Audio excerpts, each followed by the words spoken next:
নমস্কার। দীপাঞ্জন চক্রবর্তী কথা বলছেন? বলছি। দীপাঞ্জন বাবু, আজকে আমরা খবর একটা দেখলাম কিছুক্ষণ আগে যে শুভেন্দু অধিকারীর আত্মসহায়ক চন্দ্রনাথ রথ তাকে দুষ্কৃতীরা খুন করেছে। কি প্রতিক্রিয়া দেবেন এই পরিপ্রেক্ষিতে?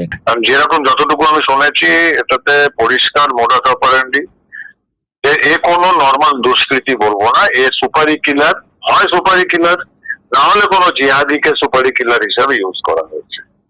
যেরকম ভাবে ঠান্ডা মাথায় গাড়িকে ট্র্যাক করে পেছনে গিয়ে সঠিক জায়গায় গিয়ে গুলি চালিয়ে হত্যা করেছে পয়েন্ট ব্ল্যাঙ্ক রেঞ্জে, এটা সুপারি কিলারের কাজ।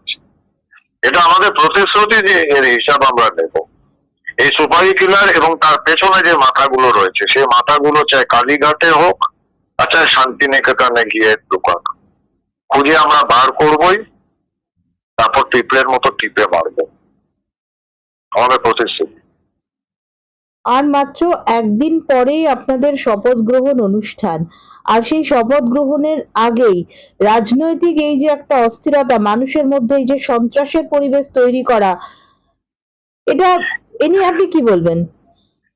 এটা এই সন্ত্রাসের যে সব থেকে বড় ইঞ্জিনিয়ার পশ্চিমবঙ্গে, সেই ইঞ্জিনিয়ার ডক্টর মমতা ব্যানার্জিকে জিজ্ঞাসা করুন, হয় উনি অথবা ওনার ভাইপোয়ের সঙ্গে জড়িত রয়েছেন, এবং যেই জড়িত থাকুক, ভারতীয় জনতা পার্টির সরকার দুদিন পরে হবে এবং আমাদের স্বরাষ্ট্র দপ্তর, আমাদের পুলিশ পাতাল থেকে খুঁজে বার করে আসবে, এবং তারপর যা করার, যেটা উত্তরপ্রদেশে যোগীজি শুরু করেছেন, আমরা সেই রাস্তাটাই নিয়ে নেবো।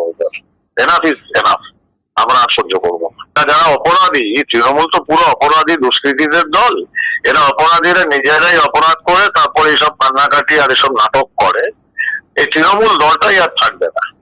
অপেক্ষা করুন আগামী 8 দিন। আমাদের বাংলায় কি এনকাউন্টার হবে? প্রয়োজন হলে নিশ্চয়ই করবে। আমি ব্যক্তিগতভাবে তো তাই করেছি সারা জীবন, এনকাউন্টার, এবং কোন সাধু সন্ত মহাত্মাকে তো করা হয়নি। প্রয়োজন হলে বাংলাতেও এটা শুরু হবে এবং হবেই। এই দুষ্কৃতকারী যারা মানুষের প্রাণ এরকম ভাবে ছিনিয়ে নেয়, তারা যাতে সুখ শান্তিতে ঘুমাতে না পারে, তাদের যেন পরপারে পরম শান্তিতে আমরা ঘুমানোর ব্যবস্থা করতে পারি, সেটা আমি ডেফিনেটলি করবো। ধন্যবাদ দীপাঞ্জন বাবু, অনেক ধন্যবাদ, নমস্কার।